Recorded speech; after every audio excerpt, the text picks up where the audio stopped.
We learned that nowadays plasmids have been modified and they help us in easy linking of the foreign DNA and selection of the recombinants from the non-recombinant. We learned even from the NCERT that using a bacteriophage is much better because it gives us the higher number of copies compared to the plasmid.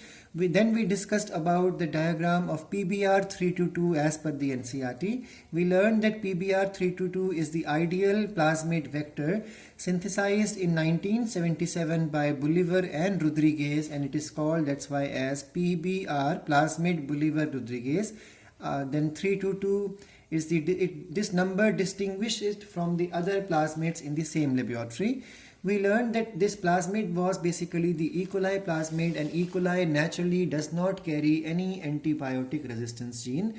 So what these scientists did, they added two selectable markers into it. One selectable marker provides resistance against amplicin, the other marker provides resistance against the tetracycline.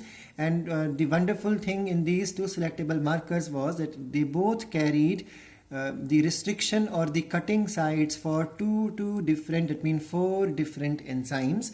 And the best thing, there is only one cutting site for all of these cutting enzymes. We learned that ROP plays an important role in the plasmid because ROP is the origin of replication.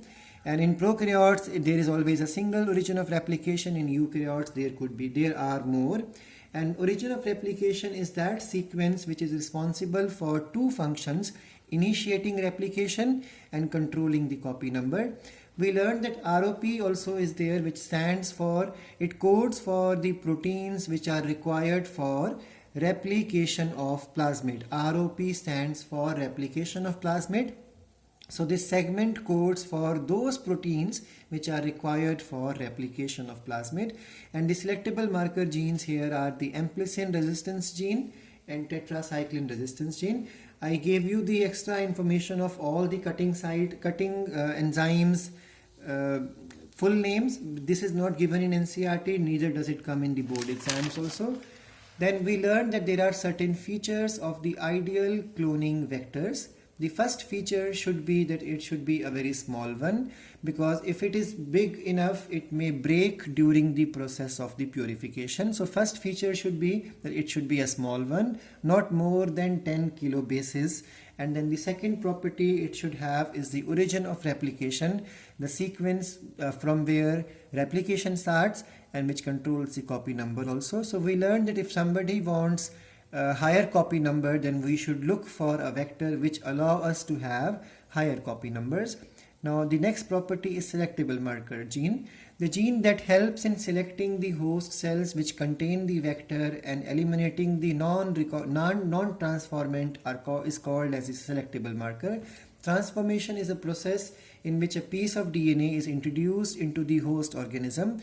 Generally, the selectable marker genes used are those which provide resistance against various antibiotics, and E. coli normally does not carry any antibiotic resistance gene. We also learned that there is something called as a cloning site. Now, cloning site is a site which is the cutting or recognition sequence for a commonly used restriction enzyme. And the best thing is that this cutting site should better be inside the selectable marker, because if the selectable marker receives a cut, this gene will become non-active, and this will help us to understand whether recombination has taken place, because in biotechnology we always are interested in transformants, and followed by transformants need to be modified into recombinant type. If we fail to attach a gene of interest into the selectable marker gene, then it is called as non-recombinant. So we learned that the best scenario is that it should carry few, preferably the single recognition site, and that recognition site should be present in the selectable marker gene. An insertion of an alien DNA piece successfully into the selectable marker gene breaks this gene, and thus it will leave this gene inactivated or non-functional, and this is called, as per the NCERT, as insertional inactivation of the selectable marker gene.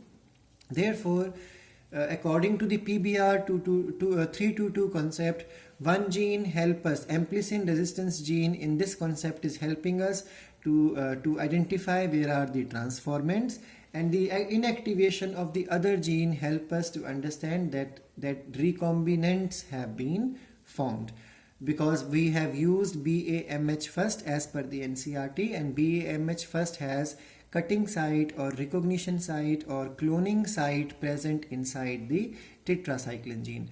We also learned that antibiotic resistance gene to be used as selectable marker gene becomes something like a cumbersome, burdensome process, because we need to have simultaneously plating two plates having different antibiotics. First we have to grow bacteria in one plate of one antibiotic, then in the other plate of the other antibiotic, so it becomes a tough and time consuming process.